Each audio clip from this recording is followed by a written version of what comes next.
Hi everyone, thank you for joining the webinar today. We are just going to give it a couple of minutes for everyone to join the webinar, but thank you all for joining us today.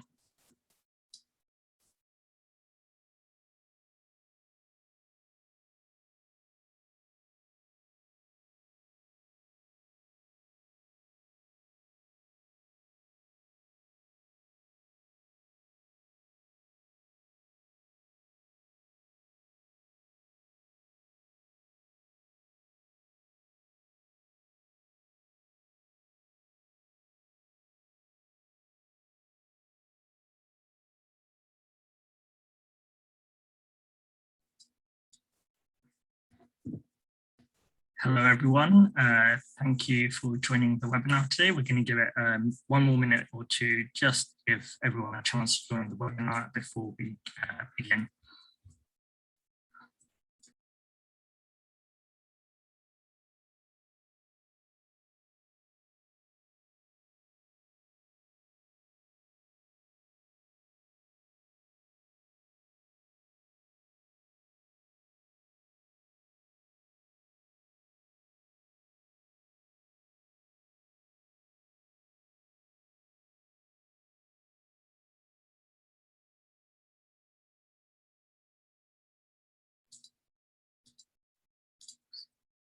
I think we're good to start, so I'll hand it over to Alex to give you a welcome first.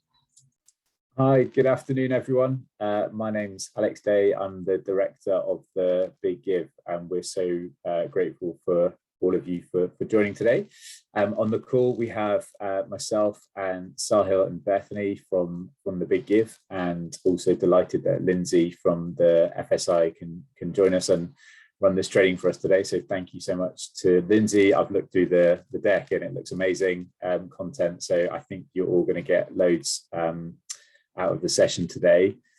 Just two things I wanted to say is firstly, just an enormous welcome to all of you to take part in the Christmas Challenge this year, whether it's your first time as a fundraiser or first time as an organization taking part, or whether you have taken part for many years.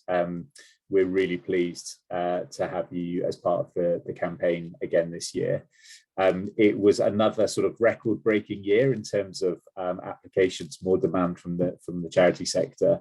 Yeah, we appreciate you all taking the time to do the application and get your pledges. So yeah, so delighted that you're all taking part. And the second thing I wanted to say is just we don't take for granted how difficult the fundraising environment is at the moment. We know there are sort of enormous challenges out there, and we want to support you to make this campaign as successful as it can be for your organization. So over the coming weeks in the build up to the campaign, please make the most of the amazing webinars that Sahil and Bethany have organized. Please make the most of the resources that are in all of your charity account area. And please don't hesitate to sort of reach out if you need any support at all with your campaign. Please reach out to us and the team. hello@thebiggive.org.uk, and we will be delighted to help you and help you make the most of this, what we hope will be an incredible opportunity for you and your charity. So that's it from me. Just a really warm welcome. So delighted that you're here today, taking time out of your busy schedules to listen in.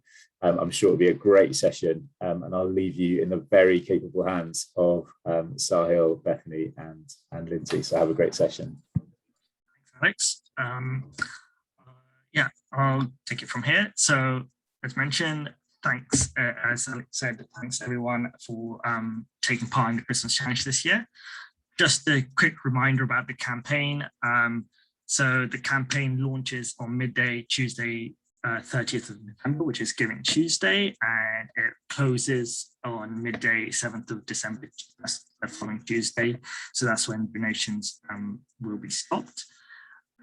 So yeah, as I'm sure you've already probably seen, but visit your campaign dashboard to access the resources. So there's the marketing guidebooks, the inspiration marketing guidebooks.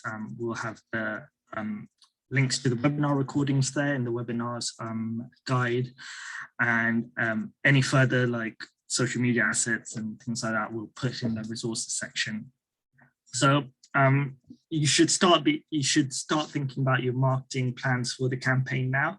So we hope that these webinars will help you give you ideas for your marketing plans, maybe, and also give you that help in planning what you need to do for the Christmas challenge.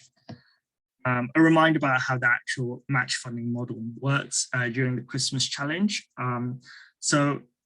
For charities that have been awarded champion funding, donations are first matched by your pledges that you've already secured. Once your pledges have been used up, then donations are then matched by any champion funding that you have been awarded until those champion funds have been used up. So it may be worth thinking about, like, first of all, if you've been awarded champion funding, just first of all focusing on using up those pledge funds during the Christmas challenge week to ensure that you access any champion funding that you have been awarded. Yeah, if we go on to the next slide.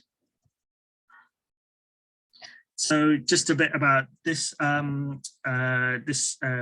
It's 1 hour, 30 minutes. So there'll be about 15 minutes at the end for Q&A. Bit of housekeeping is that we will be recording this session, so it'll be available on our YouTube channel. If you want to introduce yourself to any of the other attendees in this webinar, please use the chat function on the right-hand side of your Zoom panel. Please make sure that the to function is set to all panelists and attendees so that everyone can see what you're saying. If you have any questions for the Q&A portion of the webinar, please use the Q&A function at the bottom of your Zoom panel. Myself and Bethany will be picking out questions to ask in the Q&A session, and we will also be answering questions in the Q&A box as we go along the low-hanging fruit questions. Yeah, so all the marketing guidebooks are now actually available in the resources area of your campaign dashboard. And we have the webinar schedule already lined up, so you can sign up for future webinars from now on via the Eventbrite links. And lastly, if you want to share any of your experiences about the Christmas Challenge, start promoting your campaign, please use the hashtag Christmas Challenge 21, and we'll be following that trend as well. So trying to give you retweets as we go along as well in the build up to the campaign and throughout the campaign. Without further ado, I'll hand over to Lindsay now to get us through the next hour and a half. Get us through. Fab, thank you, Sohail. And thanks, Bethany. You've seen Bethany's in the chat. If you've got questions about the campaign and introduce yourself as well, do take a moment to open up the chat and say hello. And as I said, use the campaign, the Q&A box for any questions that you want to make sure we come back to at the end. We'll do our best to have plenty of time for that. So a little bit of background. My name's Lindsay. Hello, I'm a trainer at the FSI, and we work with small charities. We've worked with the Big Give for several years now doing these webinars. So if you've done this before, you might recognize me or my colleague Janine. I also, before I joined FSI as a trainer and fundraising and impact consultant, I was a fundraiser in small charities doing the Big Give myself. So I have been there on your shoes, being the only person in my team working on the Big Give and pulling together all the emails and all the materials. So that's very much where this comes from, alongside all of the brilliant stuff. I would definitely recommend that marketing guidebook. There is some fantastic stuff in there to come back to. So what are we going to be covering today? We're going to talk about setting your objectives. So that's a key step that often gets overlooked. We're thinking like, great, money sounds like the main thing. That's what we're going for. But actually, there's a few different ways we can approach this, and it's really important to have a clear view of your objectives for your organization. We're going to talk about people. So who are you going to be targeting with your campaign? What are those different audiences? What do we know about them? Can we segment them? And we'll talk through some ways to do that. Your proposition, so that's your message. What is your fundraising ask, your message here? And again, you might tailor that slightly, but we're going to talk about getting your core proposition ready. And promotion. So these are the different ways you're going to get that proposition to those people. We are going to go into this in a bit more detail on Friday's webinar, where we're going to go into channels with some more examples. You've also got another webinar with a PR and social media expert, so they'll be able to talk about those channels. But we're going to think about it a little bit today, about how best to reach your target audience. So let's kick off then with that first one, objectives. So you might have come across this term SMART objectives before, and I think it's a really useful exercise to take a step back, think about, okay, why are we doing this campaign? Of course, we want to raise some funds, really, really helpful thing, but there's lots of ways we could do that. Why the big give, and what are the other benefits to this? So SMART objectives should be specific. So you should be as specific as possible when defining your objective.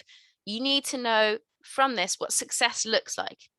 You need to be able to say, like, tick yes, no, it's been achieved. We know what that looks like. So raise money isn't very specific, but raise a specific amount of money might be more so. Measurable. So it needs to be something you can quantify to some extent. So that might be, yes, how much you want to raise or how many new supporters you want to engage. You might think about some of your post-campaign targets as well. So do you want to convert 20% of your Big Give donors to monthly supporters after this? Or is it about increasing your newsletter subscribers so that this will have a longer term impact on your profile and fundraising? Of course, it needs to be achievable. So we want to be ambitious, but also balance that with reality. So not setting a goal that you realistically can't achieve. We've got to be realistic about our capacity and how we're going to get there and what base we're building from as well. Results focused. So we're focusing on what results we're seeking to achieve, not processes, not actions. So you will need to have your tactics and your actions to deliver that, but your objectives are much higher level. They are much more about what you want to achieve as a result of this. So it's not send emails to all of our database. It's have 30% of people who receive an email make a donation or subscribe. And time bound. So you've got a clear time bound here in terms of the Christmas challenge, has those specific deadlines. You've got that limited time period, and that does create a sense of urgency, which we know is very, very useful for fundraising. But no matter what objectives you choose and where you're looking, you want to have a bit of a deadline so you know when that success has been achieved. So there's a few examples in the guidebooks as well, and I'm going to show you an example from one of the award winners last year. So this one was really interesting, Settle Support. They chose quite a range of really good, specific, smart outcomes. So they had some that were definitely around the income raised, but they also broke it down. So they had some that were larger gifts. So they wanted 8 donations over £100. They wanted to look at that higher level giving, not just your £10, £20 donations. They also were thinking wider about their marketing. They wanted to grow their mailing list by 30 supporters and increase their following on social media. And they wanted to have at least one feature on a media platform. So this was a new thing for them. So trying to use the Big Give as an opportunity to seek other objectives and other achievements. And you'll be pleased to know that they did pretty much smash all of these. They raised more than double their target. They received 11 donations of that higher level. They got 32 new signups. They didn't quite get 100 new followers, but they learned some really useful stuff about what did and didn't work on those different channels. And they didn't get the media coverage they were aiming for, but they did get a feature in one of their corporate partnerships newsletters. So it was really helpful for them to take that step back, think about, okay, not just the money raised during the week, what is that wraparound objectives for the campaign? So this is my first chance where I'm going to hand it over to you for a few minutes to think about what your objectives for your campaign are. See if you can identify at least 2, maybe 3. What different things would you like to achieve? And again, trying to keep them smart as possible. So I'll give you a few minutes to work on that on your own. If you've got the workbook up, the marketing workbook, pop it in there, the space there. If not, just a Word document or a piece of paper will do. And I'll have a browse through the chat messages while we do that. So a few minutes, and then I'd love to hear a couple of examples as well.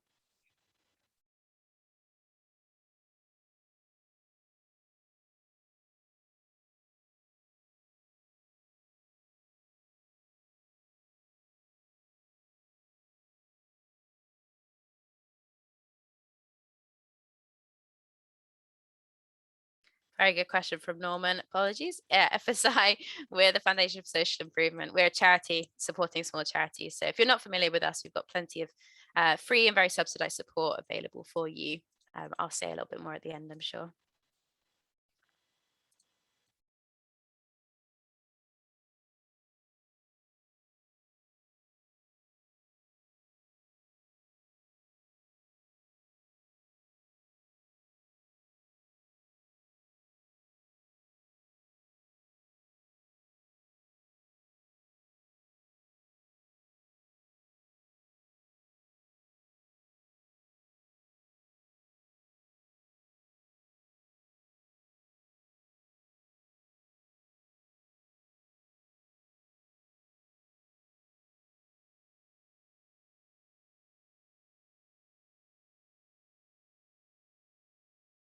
Just another minute or so to start thinking about, no, you shouldn't, Norma, don't worry. Thinking about your objectives. And then I'd love to hear a couple of examples in the chat box. And don't worry if you don't have the exact figures to hand. You'll, of course, want to base your SMART objectives against your kind of baseline subscribers, your baseline donations. Don't worry if you don't know that off the top of your head.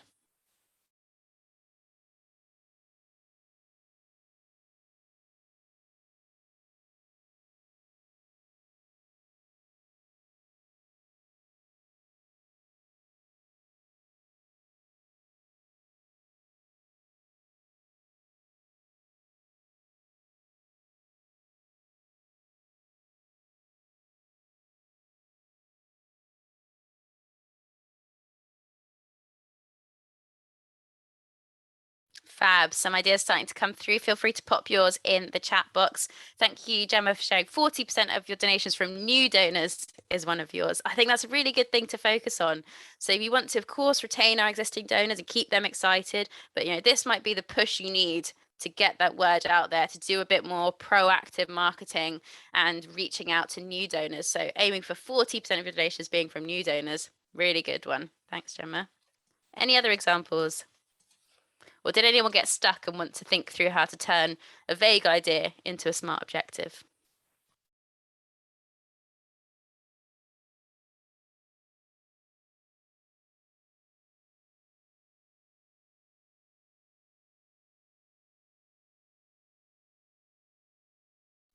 Nice, Melanie. So you've gone for a bit of that wider PR thing, using this as an opportunity to connect with some celebrities or some kind of ambassadors. Nice. Emily, increased donations from younger supporters. Interesting. So you're looking at your different segments, and if you were making that SMART, you'd want to kind of put in some numbers around, from what base to what level, by what point, what would success look like. So would increased donations be one more young supporter be a success, or are you thinking 10, 20, 100? But yeah, great, interesting.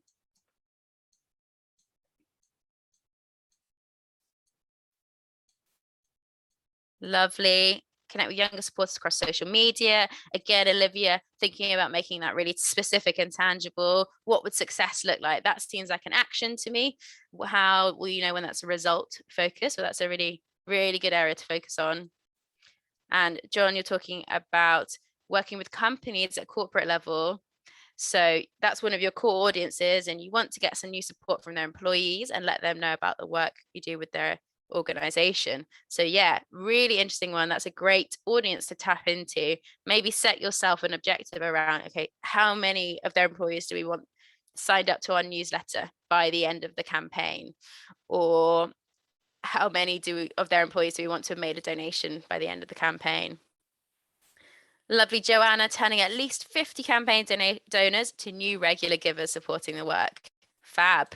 And you might want to set yourself a deadline. You'll know in your head, kind of from your timetable, how and when you'll do that. So that time bound thing. Brilliant. So some really good ideas there. Thank you everyone for sharing as well. Fab, some really good ones coming in. I won't read them all out. Brilliant. So it's worth thinking about, from all those different views, not just the money raised during the week, but what are all the other things that the Big Give Challenge could help you kind of leverage, and how will you know when you've been successful in those areas? So that was area number one, thinking about your objectives. The second principle we're going to talk about is your people. So who are you talking to? Who's your target audiences? And there's going to be lots and lots of people in this. Even if you feel like a tiny isolated charity, you will have lots and lots of people in your network. And you might want to start segmenting them into different groups. And that means you can tailor your messaging, your approach to them, depending on what you know about them, what their motivations and the best channels to reach them are.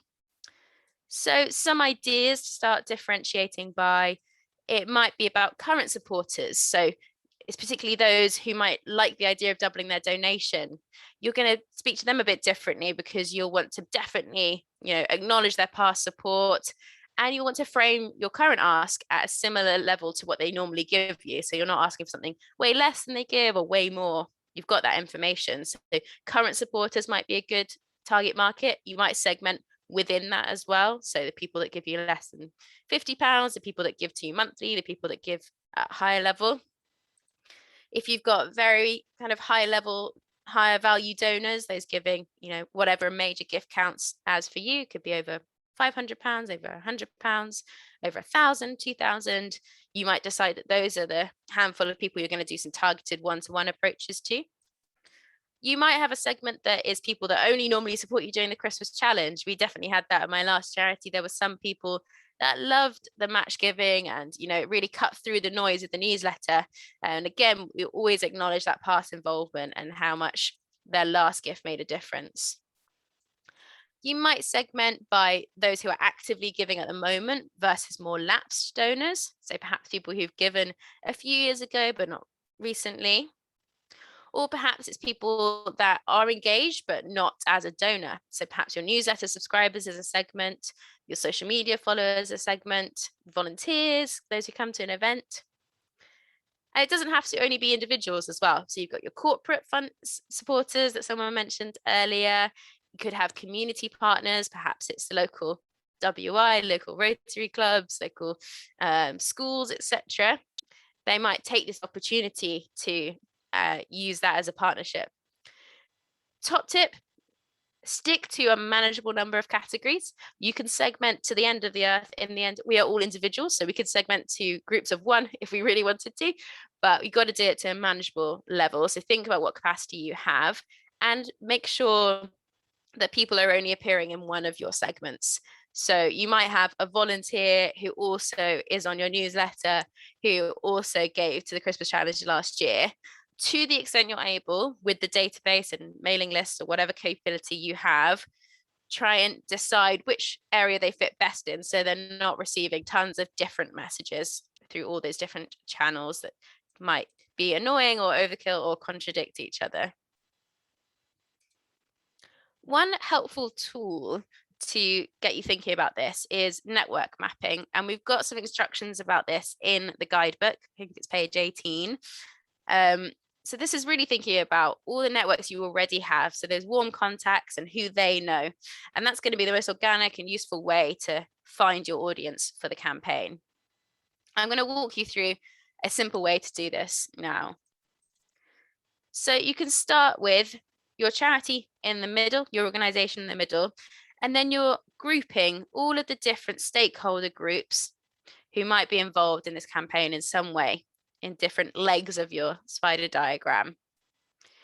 So you want to think about, first of all, your existing group. So people who already know you, who already support, or who are already engaged. Put some of those key categories. You want to start adding a few names. It might be specific names, it might be subgroups within that.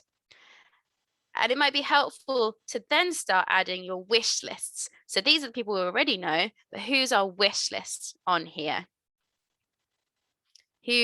Where else might we find more patrons, or where do we want more donors giving under £50 a year, or what might those subgroups be on our wish list?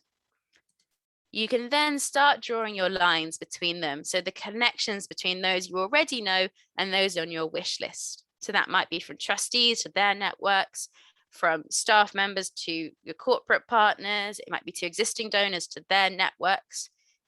Who in your existing network could help you branch out and widen that and hit some of the people on the wish list. So this works really well, particularly if you've got some higher level donors that you want to do some one-to-one approaches. It helps you find out who's the best person to approach them. but also to prioritize and share the load among your team as well. This is a great team or trusty exercise to get everyone engaged and understand that actually there's so much potential out there for potential supporters. One thing to note, if you want to take it to the next kind of level, is that not everyone in this map we're going to be asking for money. You might think about all the different things they could offer you. Perhaps it's their networks or connections, that's the ask. Perhaps it's their expertise. You know, maybe they've got great insight into what businesses in your local area will be interested in, or have they got marketing and PR expertise they could help you with? Have they got passion and amazing stories and they could inspire others to donate to the campaign, or they could share their experience, their story, why they give or why they're part of the organization? So it's not just money on this map, it's all your networks.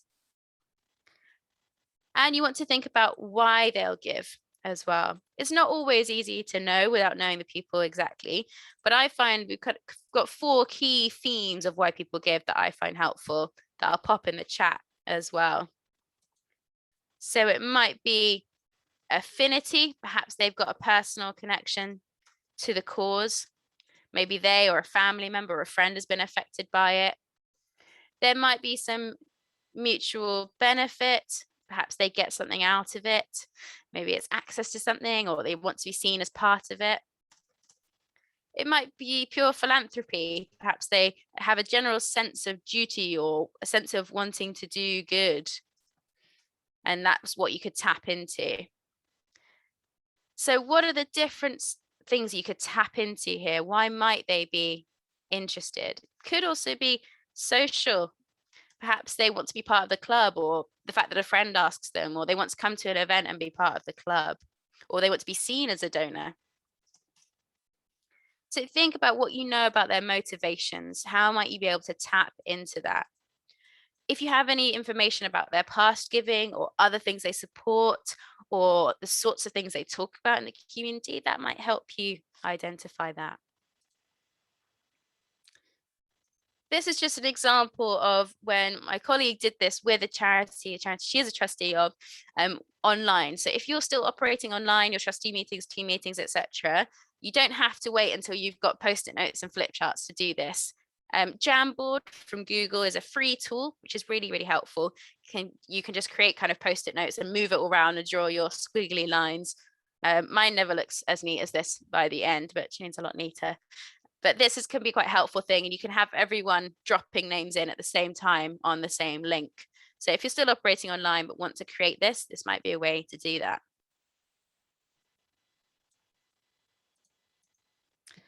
So as I was just saying, you want to think about what they could offer, but also what might motivate them. So what stories might inspire them to give? How can you pitch your message most appropriately? So again, I'm going to give you just a few minutes to have a think on your own about who your key audiences might be. So it might be the key donor bases, it might be people you already know, might be people on your wish list. So just a few minutes to start thinking through some ideas for your target audiences.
couple more minutes thinking about who your core audiences are. And if you've got that list already, you might want to think about what you think might motivate them. And if you really don't know that information, then think about how you might gather it. Have you got any existing data, perhaps about what people have supported in the past, or even just click rates or engagement on social media or on your newsletters?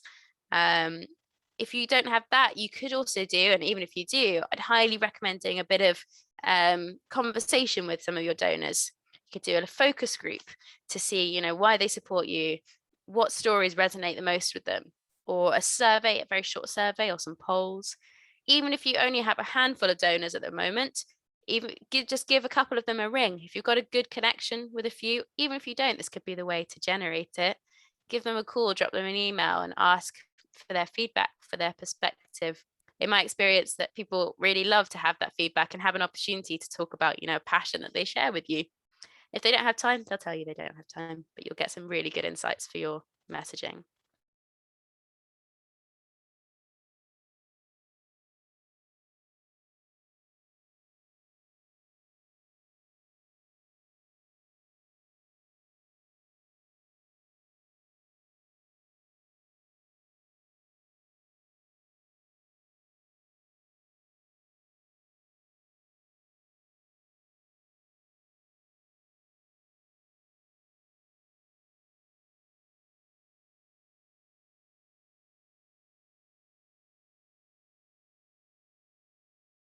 Brilliant. Some ideas starting to come through into the chat now.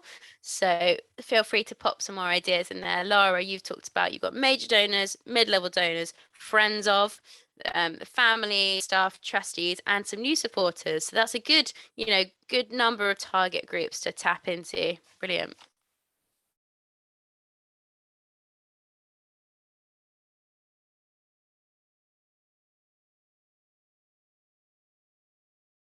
What other audiences are you guys thinking about?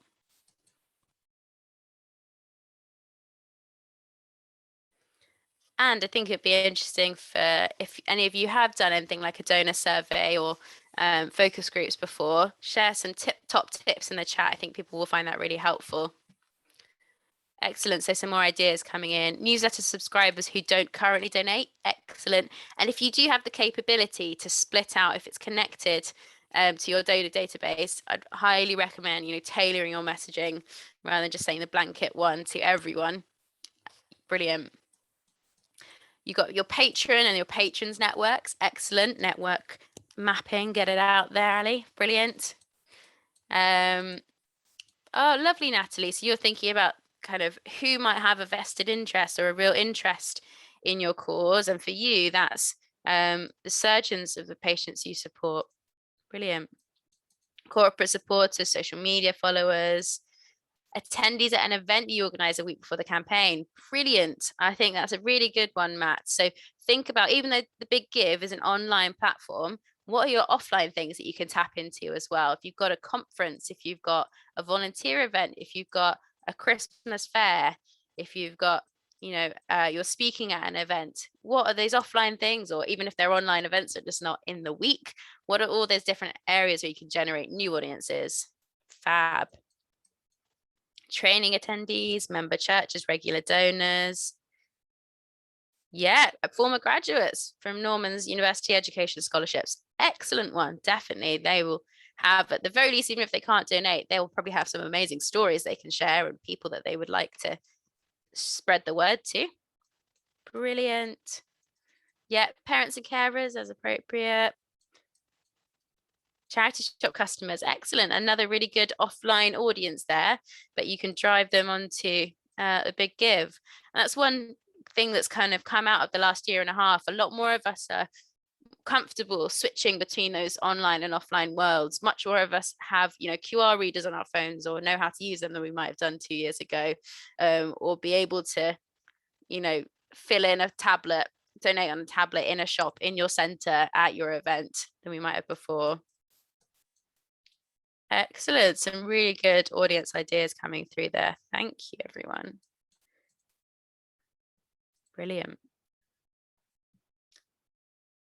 So on to the next P then is proposition. So your message, what the message you want to get across that is. So first things first, there is a lot of research showing that personal stories, a story of one individual and the impact you had on them, is much more likely to inspire support than big stories about all the statistics, all the amazing impact you have. Bring it back down to the level of, walking in someone's shoes, what it's like, that one story, have people connect with that. We do find that the match funding element is definitely really effective. It definitely inspires bigger and more donations. So a lot of charities choose to use that phrase, one donation, twice the impact. We've got that urgency, which is a key fundamental of fundraising communications. You've got that kind of inspiration to give. Our friends at Slack Communications have a really simple but nice formula to talk about your impact statement. Talk about need. So what is the problem that people are facing? So that is not about your organization's problems. So it's not about, your budget hole or the fact that you had to close for 6 months. It's about what the challenges that people or the animals or the space, the environment that you're working with, what is that? And again, trying to bring that to life, not using just the jargon of kind of isolation or lack of mental health support. What is that really like? Can you bring that problem to life and help people tap into it? Then you talk about your solution. So what do you do to help solve that? What do you do that directly helps? What makes a difference? And what impact do you have? So what changes because of what you do? So not just saying we run workshops, we give out flyers, we have a helpline. What changes as a result of that? And why does that matter to your audience? And again, if you can do that through a story, a real story, that's going to be really, really powerful. And you need to have a clear call to action. So once you've told that amazing, you've got them motivated by the need, you've got them inspired by the solution, and they want to be part of the impact, what do you want them to do with that? So make it as easy as possible for them to donate or get involved at that point.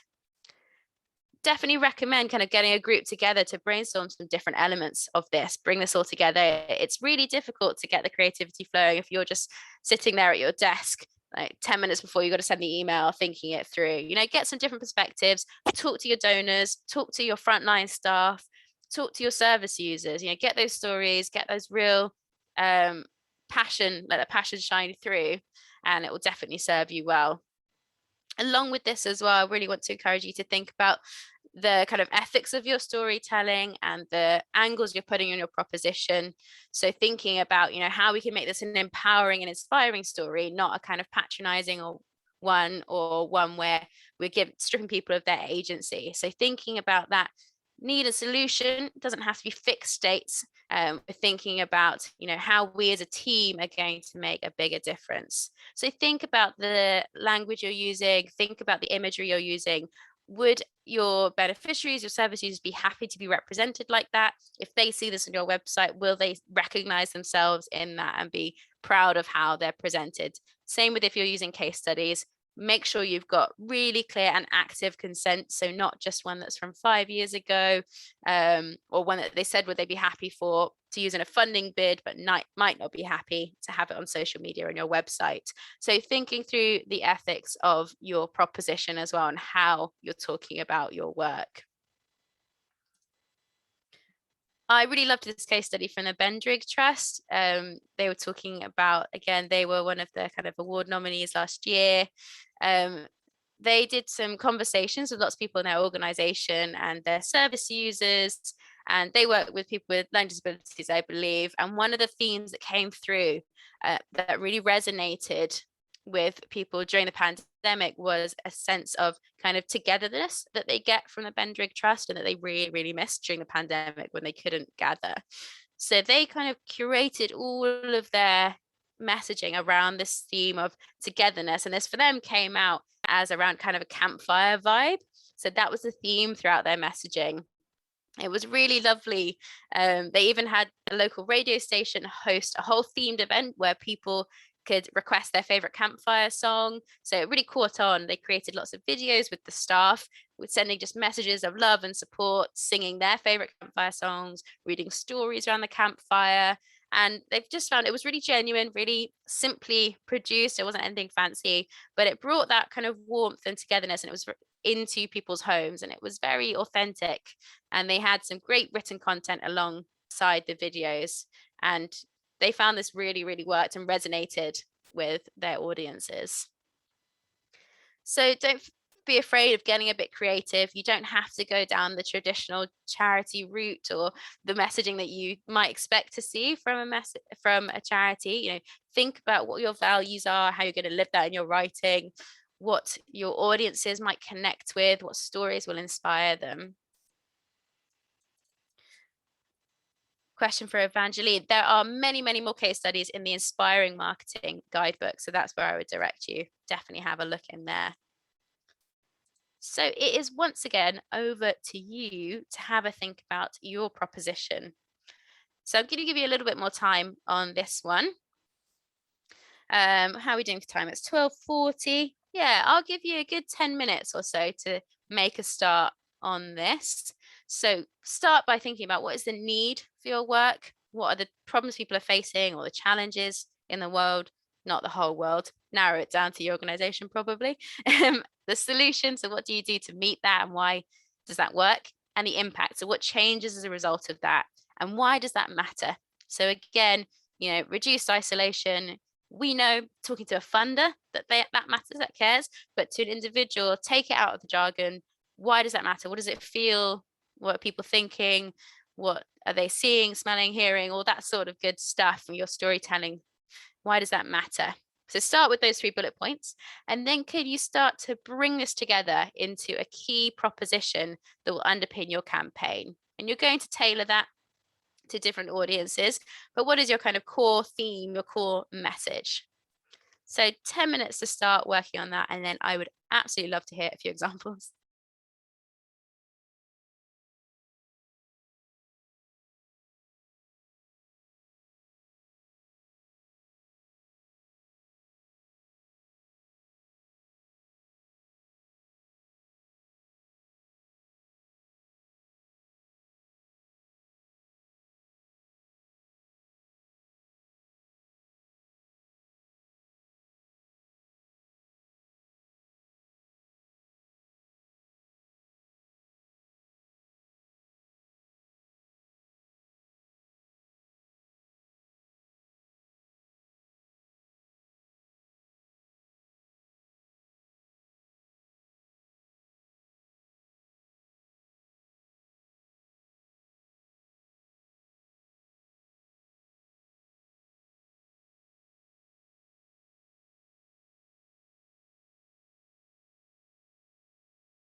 while you're working on that, just dropping a link into the chat for the Code of Fundraising Practice, which has some very good stuff on in terms of the expectations around case studies and your messaging, etc., in terms of what you must do, but also what you should do, kind of best practice for fundraising. I'll pop that in the chat.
Great. So 3 or 4 more minutes to work on that. And when you're ready, if you'd like to share some examples in the chat, go for it.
Excellent. So some ideas starting to come into the chat. Thank you. Brilliant. Jeffrey, so you've got clear the need, isolation, loneliness, health issues. You've got a solution, your events, and the impact is that helps people get closer together. Brilliant. So yeah, thinking about that messaging, and can you bring that together into a kind of more succinct, you've got your bullet points there. How are you going to bring that together into a really compelling message? Lovely. have a think about what that inspiring message might be. Matt, brilliant. So you're going to base your proposition on findings. You're going to kind of do some engagement activities at the moment and use those responses to identify your proposition. Excellent, excellent. You got some good stories from those events, from your beach cleanups.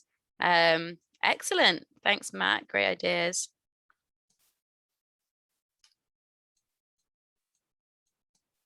George, fab. So need, solution, impact. Fab. I'll just read through these.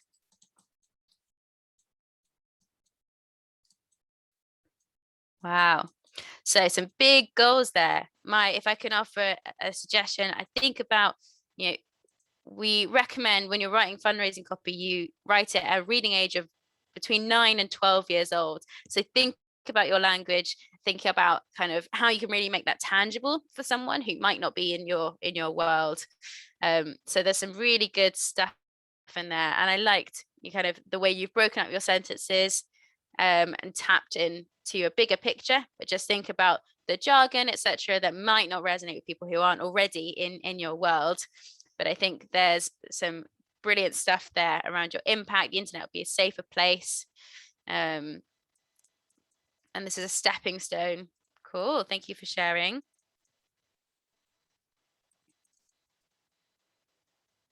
Lovely, Louise. Yeah, so you've got your need, your solution, and impact there. Your impact, better communication, relationship building skills, confidence, and mental well-being.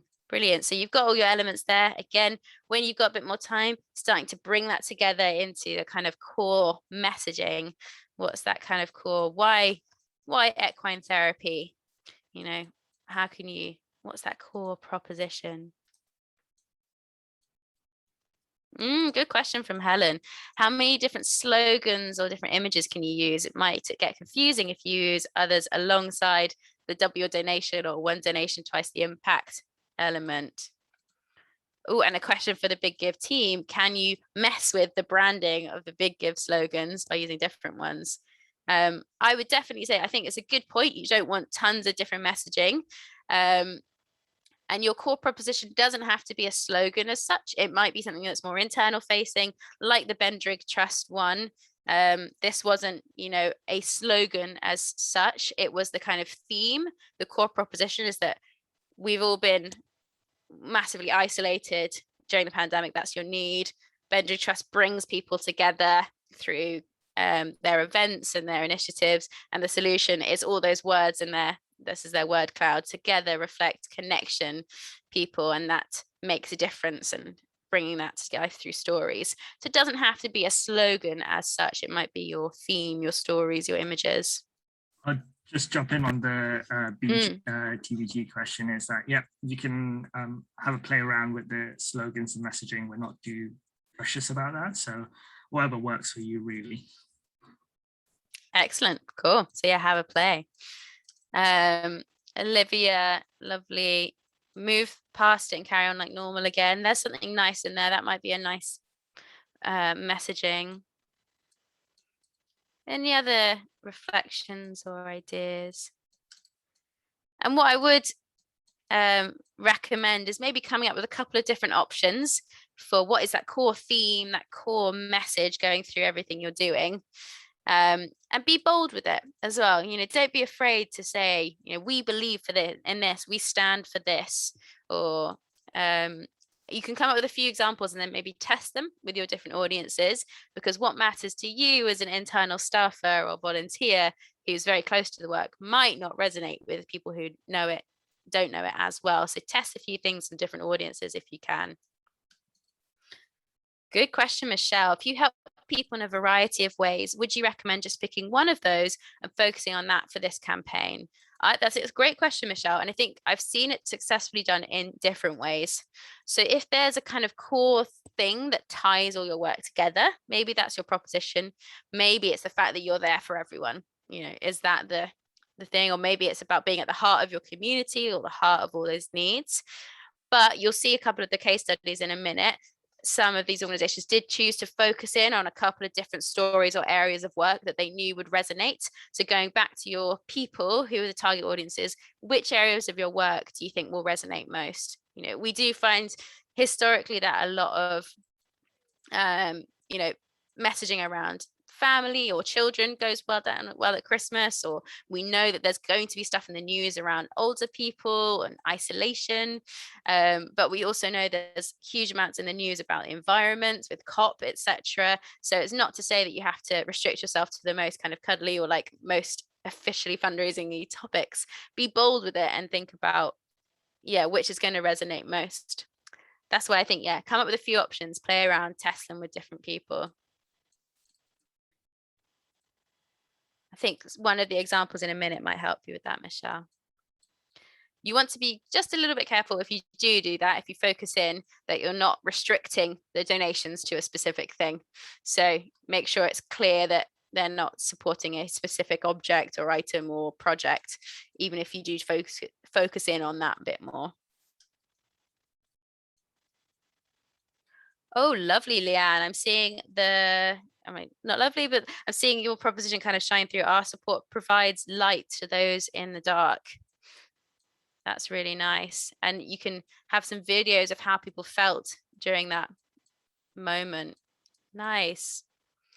Yeah, so you will find, often these propositions, this messaging comes out of conversations. If you do that brainstorming, you do the donor surveys, you have read through some feedback forms from your service users or have a focus group with them, you might start to find something that really like gets you. And that's an important test as well, you know, the you test. If you're bored reading it, or if it feels just corporate, or it feels like a funding application to you, it's probably going to be boring or not that inspiring to your audiences either. So you've got to feel moved by it as well. When you're then turning this core proposition into your written communications and your broader communications or pitch, here's a really helpful framing for it. Start with captivating, so getting their attention. What's going to stop them scrolling or make them open the email? You know, what's going to get their attention? You could use a really good fact, a surprising fact. You could use a rhetorical question, you know, how can we continue, or what would you do if?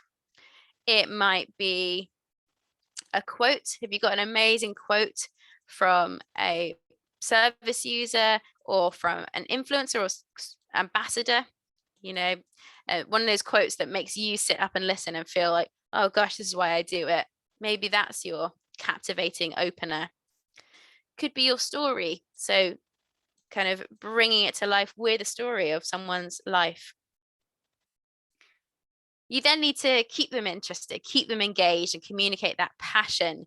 So this is where you start to explain the need for your work, you know, why this matters. You want to use really active, confident, declarative language. So taking out any qualifiers like we hope to, or we think that, or kind of it might, you know, be bold and declarative with it. We need this, we believe this, we will. Make sure people are in your writing throughout this. So it's not the organization will deliver a program of workshops and webinars over the coming 3 years in our strategic plan. You know, I shouldn't have given one off the top of my head that I have to now reflect on, but you know, we will, or together with our partners or our beneficiaries will experience, you know, put people in that, excite your donor about being part of that. Let that passion come through as well. You know, there is loads of advice out there on good copywriting, and you will have professional copywriters who are amazing at it, but the best ones will let your passion come through and still feel that authenticity. So we don't have to worry about sticking to all the grammar rules that we were taught in school. You know, start your sentence with an and or a but, or do bullet points, do that short sentence that has an impact. You know, mix it up, let that passion come through. One of the things that I find really works is just speak it initially. You know, turn to a colleague or your friend or a partner and you explain what this campaign's about or why you're so passionate about the organization, and then write down what you said. You're guaranteed to come up with something much more human, much more engaging than if you copied and pasted from the About Us page on your website or from the outcomes and impact section of a funding bid. And remember to always include that call to action. Don't leave people in any doubt of what you want them to do with that inspiration. I love this example from Action for ME. They were also kind of award nominees last year. Some of the things that they found really worked for their proposition was definitely the match pot. They found this was really compelling, especially to their major donors. They talked about one supporter who normally gives about under £500, who then donated 5-figure sum when they discovered that their gift would be matched. So that we know that that is psychologically very motivating for people. Really important to show supporters the difference they make. So their campaign tagline was "Because of you." So they talked about what the donors have done before and the difference that that makes. Because of you, I can da da da. And I'll show you an example in a minute. They also showed the supporters the difference by sending an e-card to every single person who donated. And you can see here some of the feedback and the comments they got as a result of that. And thirdly, their theme was "We can't say it better than them." So that was about putting the voice of people with ME at the heart of their campaign. What worked really well about this was it really did motivate people. It connected people. So this is a tweet from a supporter who shared it. Particularly, they really honed in on the match funding element. That really connected with them. 10 shiny pound coins become 20 golden pound coins to help spending people with ME. Magically doubled by a great match funding scheme and those little emojis. So that really connected with people. And here's a story from one of their people, Alex. Alex is 11 years old, and she was actually the face of the 2019 Big Give campaign. And then she emailed later in the year to say, Alex, really enjoyed being part of it last year. Could we be part of it again? And she wanted to show her story and put the voice of people with ME at the heart of the campaign. Really simple, really powerful, really authentic. So the next P we're going to go on to is promotional channels. So we are going to go into these in a bit more detail in Friday's webinar. If you're able to join for that, we're going to look at some great examples of how these have been used really effectively. But my top tips to think about are think about how you already communicate with supporters. So you don't need to reinvent the wheel. If you've already got a newsletter that works well, or a website people check, or a Facebook group that's really highly engaged, use those channels. Think back to your people. Who are those audiences? Where do you think they already are? Where are you already talking to them? Perhaps it's an event, perhaps it's a magazine, perhaps it's social media. So use those channels.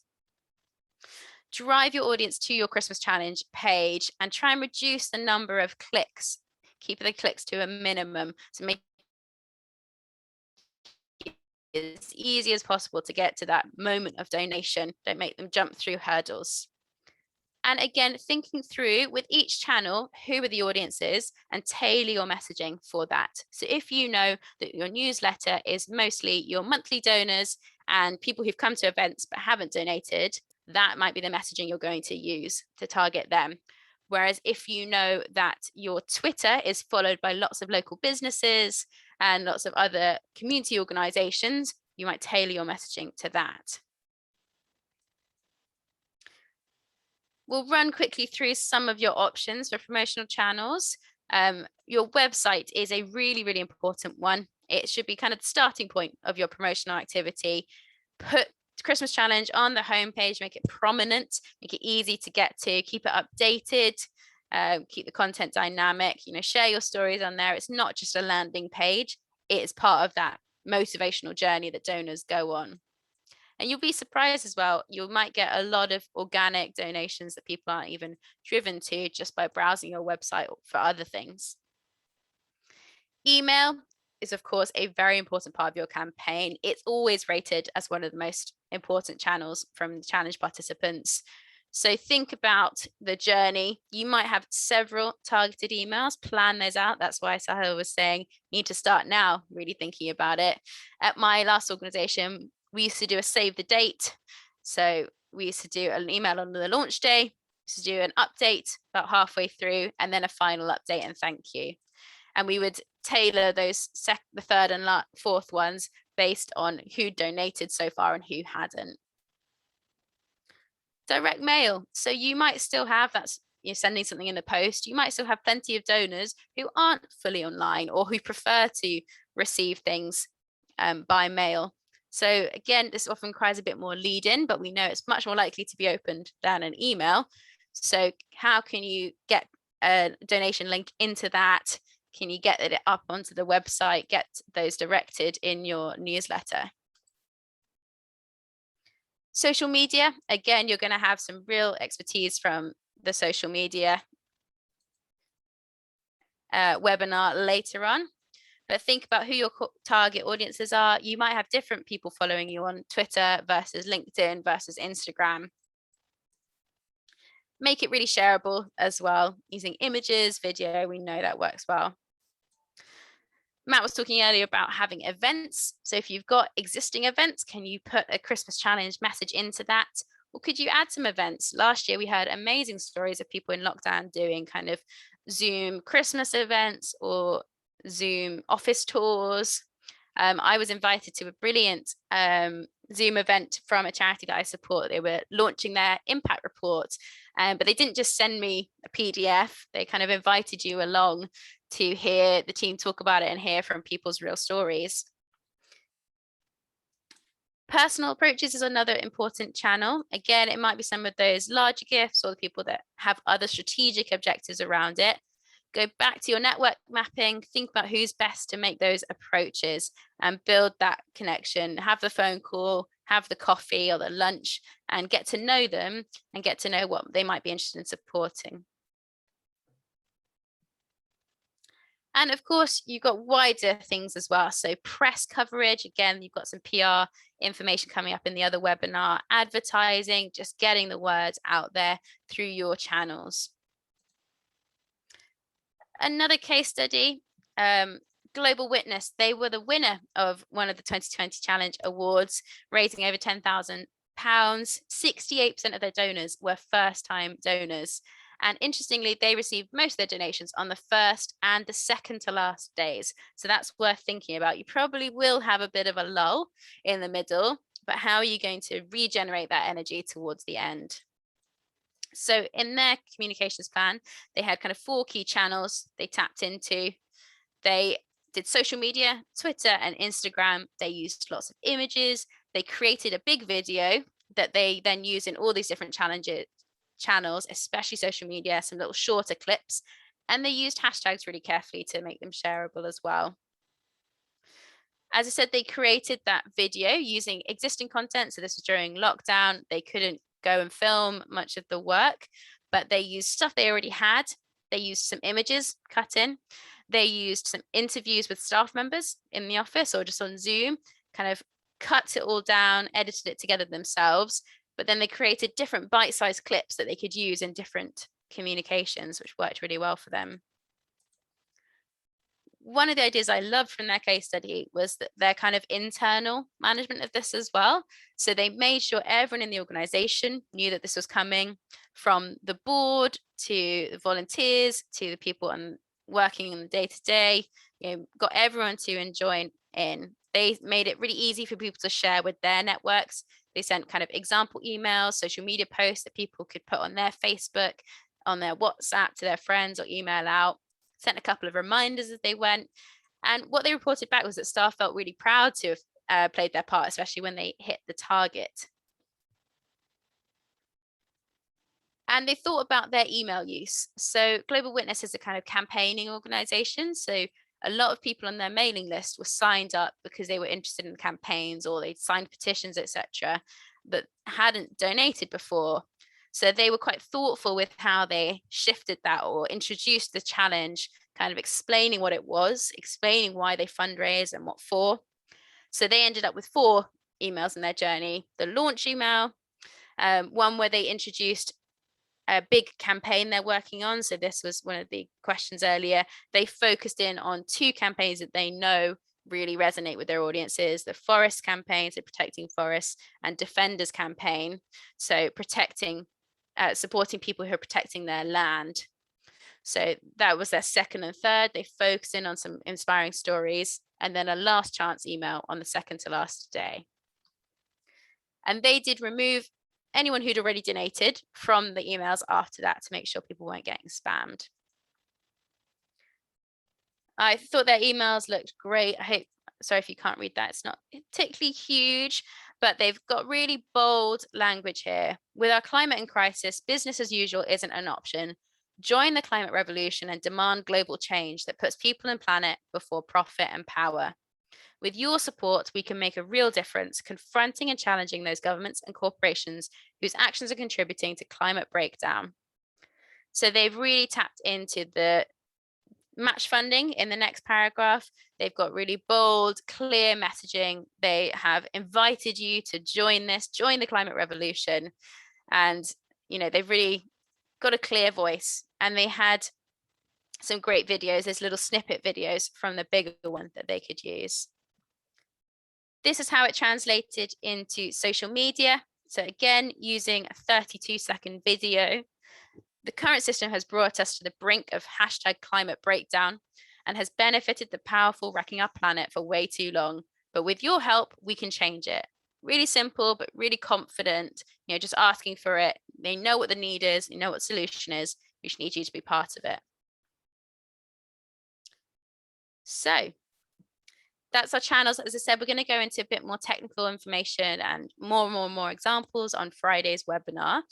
But for now, we've gone through all of our key elements of how you want to plan your campaign. So we talked about your objectives, what you want to achieve with this, and how you'll know if you've been successful.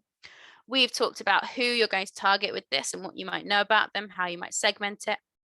We've talked about your proposition. So what's your messaging and how you're going to persuade people, captivate and engage them and have that call to action. And we talked about your promotional channels. So how might you get that message to them?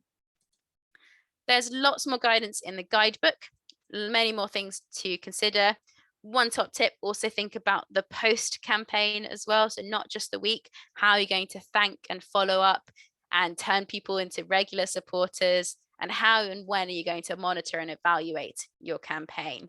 So put the debrief meeting in now to involve everyone in it. What worked, what didn't, what can we learn for next year? And this is why even, if this is your first time or your fifth time, even if you've got champion funding or not, this is a great opportunity to really learn something about fundraising for your organization, what works, what doesn't, to try some new things. You've got this urgency, you've got all the support. So very, very best of luck with your campaign. I'll see some of you on Friday, I'm sure. Do come along to the other webinars. They are listed here as well. You can sign up to those and they're on the dashboard. And I will pause here for kind of questions that are coming in. Thank you, Lindsay. That was a really enjoyable webinar. I'll always learn a lot as well. So it's always enjoyable to watch these. We have had questions. So yeah, let's kick on straight with them. The first question is actually probably one for our space. And some anonymous question: is there information on the Big Give website that can help us track which of our marketing methods work, or more information on those donating? So for various reasons, we don't have tracking links on the campaign pages for charities. So if you are using like social media social media ads, or hoping to track which channels are bringing in the donors, unfortunately we can't provide that information. One suggestion I have is that to create a landing page on your website and then have that have a link directing to the your Big Give campaign page. Obviously that involves a couple more clicks and it's not a perfect solution, but that can sort of help identify which social media channels are bringing in the most sort of engagement. And on top of that, just to minimize what information we capture on donors, we only capture their names and addresses and email addresses if they've opted in for marketing comms. So that's the sort of donor information that you'll be able to see. We don't sort of capture their age groups or anything like that, because we just want to make sure that the donation process is as quick and seamless as possible for donors without asking them too onerous questions. There are websites you can create your own trackable links, aren't there? Like Bitly and Owly. Yeah. So that it is a bit more effort to remember to use the right ones. But if that's important to you, if that's one of your objectives, I definitely worth investing the time. Yeah, we definitely recommend using Bitly. It creates we use them. It creates short and easy to remember links. Oh yeah, we had a couple of questions about the webinar. Yes, it has been recorded. It'll be available on our YouTube channel, and we'll put the link for it on the in the webinars article in your resources section. So that's where you can find a link for it once it's up on YouTube. And hope, Lindsay, it's fine to share also the slides. We can put that in the resources as well. Definitely. Great. Oh, this is a good question. So when charities were applying, they were asked what they would do with the money raised. So in this particular case from Rebecca, the specific purpose is for hospice, supporting their hospice at home team. So in her mind, should the proposition only focus on this, or can they highlight other services? I would say if you've put it in, if you've got champion funds, I think those are restricted to the project you put in. So I would focus the whole thing on that.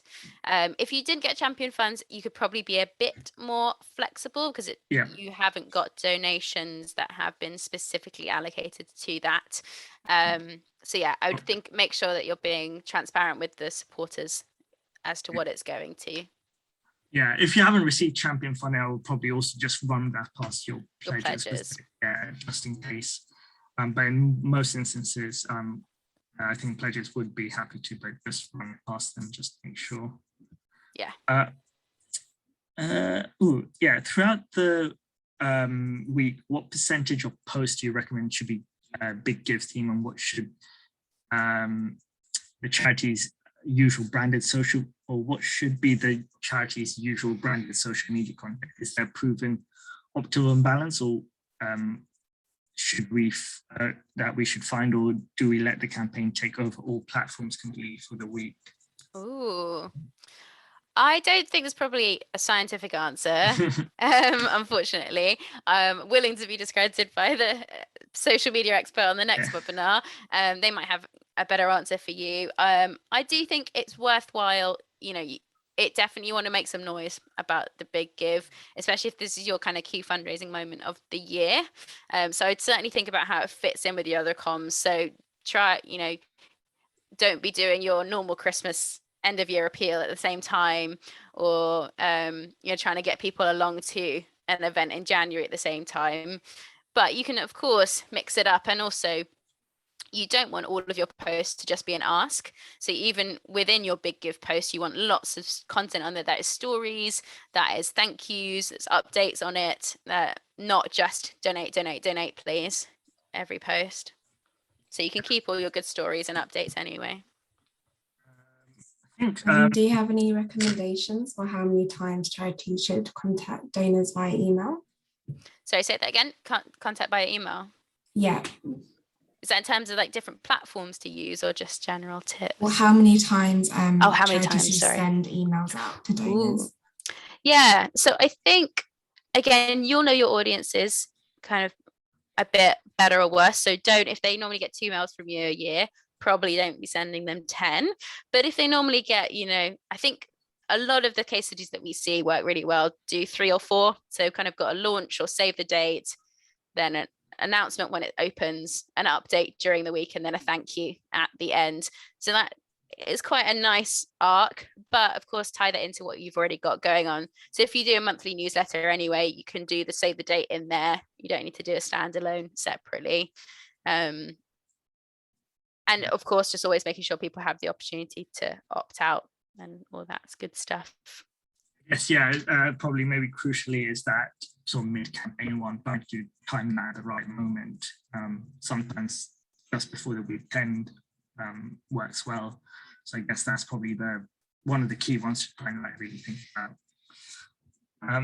Just going back to the one about the social media taking over, I think from what I remember, Global Witness, because they have one social media across, they're an international based charity, so they don't really have to take over everything. So I guess it depends how big your charity is and like who's viewing it.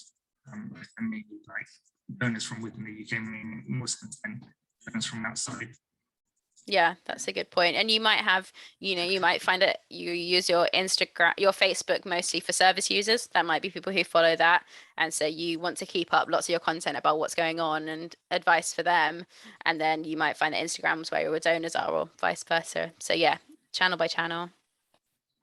I think the next question is quite good because also Betty, you can pitch in as run our social media accounts is for each social media channel, should we post different posts or post the same post across all platforms?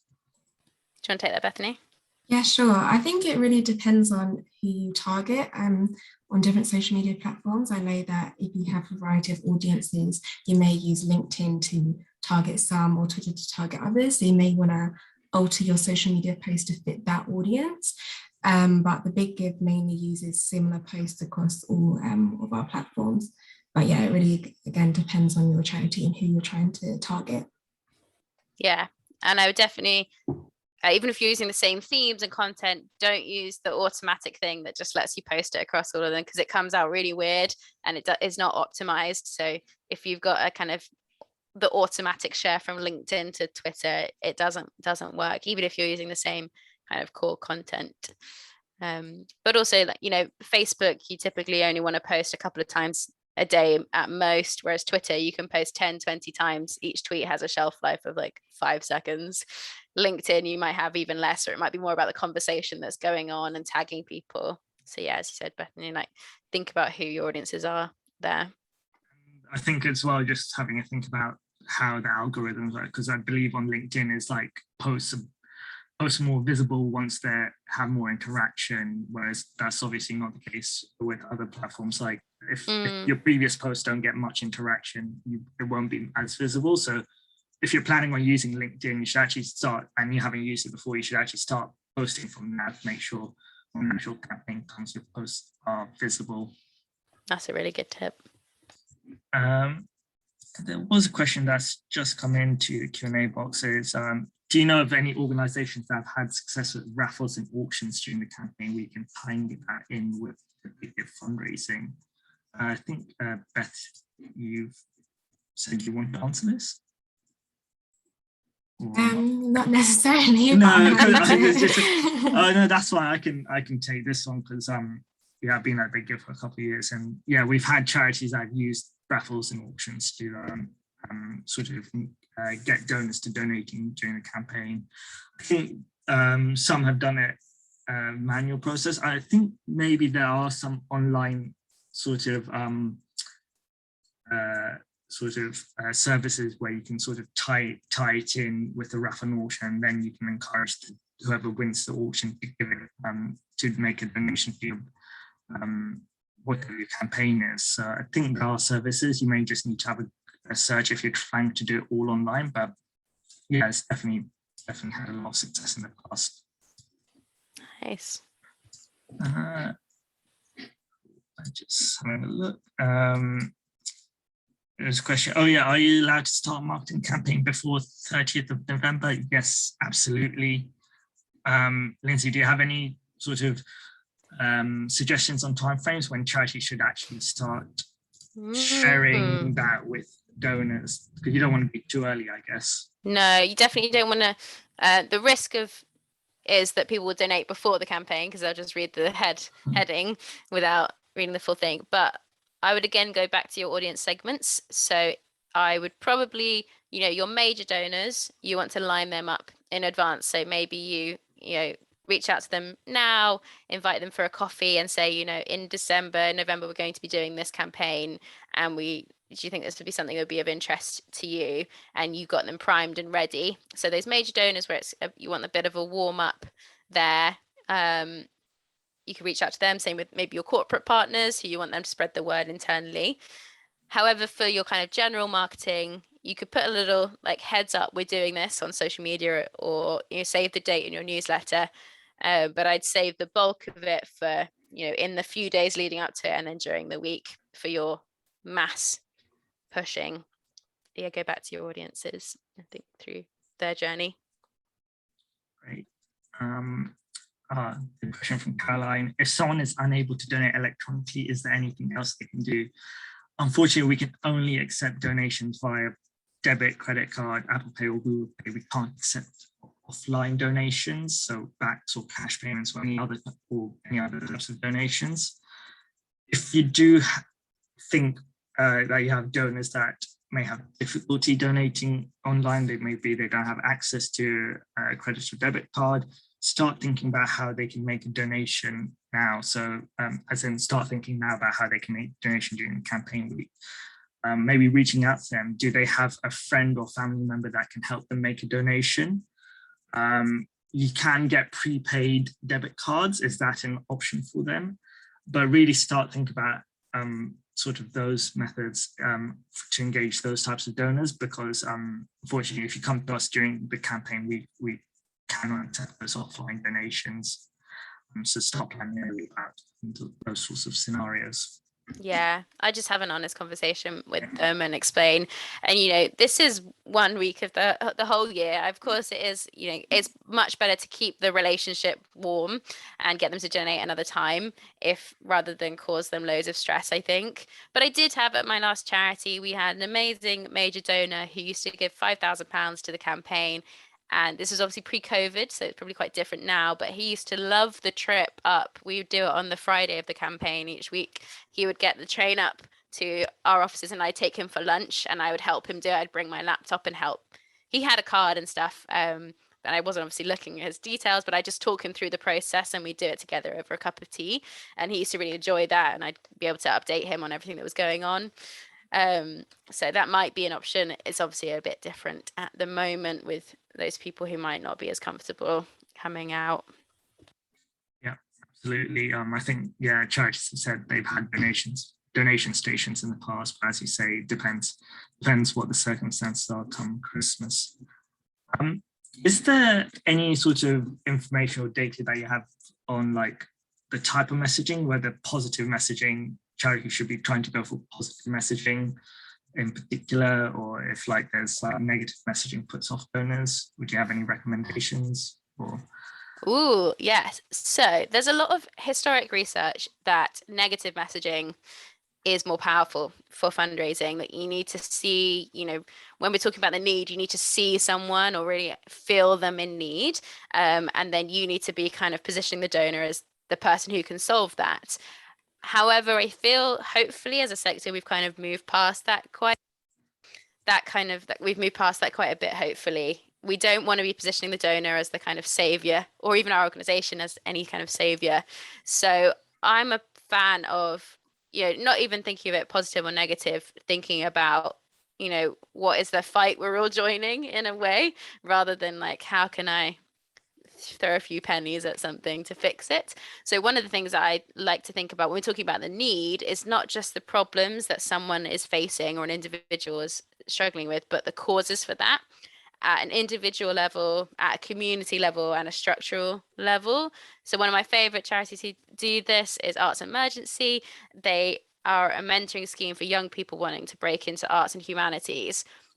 And their language is never around, you know, we give young people the skills they need to have successful careers. It's all about, these young people are amazing. The problem is there's an old boys network that is really hard to crack into. So we create a new network that helps break them in through mentoring, etc.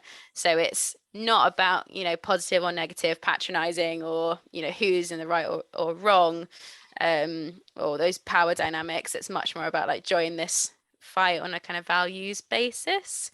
But nonetheless, you can't just focus on, you know, the fluffy things. We need to like look these difficult things in the face as well sometimes. So there's ways of doing it. And I think we do need to think really carefully about, you know, try and find the surprising angle. You don't have to go down the way that we always, like charities usually talk about homelessness or, you know, international development. You know, try and find a surprising narrative or upset the myths, you know, upset the stereotypes. We don't have to buy into that. it's a great answer. Yeah, that's very interesting to hear. I think those are all the questions I picked up. Beth, are there any other questions that you have or picked out, or was that No, I don't think so. I think it's just a good thing to close that. Remember that this recording is available to view again on our YouTube, and all the marketing guidebooks, inspirational marketing guide, the laser case studies, extra resources are all available on your charity portal. Just go to the support and Christmas challenge section. You'll find it all there as well. And of course, we're available to contact by email as normal. Amazing. Yeah, so yeah, I just want to say thank you, Lindsay, for joining us today. It's been a great session. We look forward to having you back on Friday. Thank you everyone for joining the webinar today. We hope you found it really enjoyable and useful for your campaigns. And we hope to see most of you back, or if not all of you back on Friday. But in the meantime, I hope everyone has a great rest of the week. Thank you. Bye. Thanks. Excellent. Glad it was helpful, everyone. Take care. Good luck with your campaigns. Bye.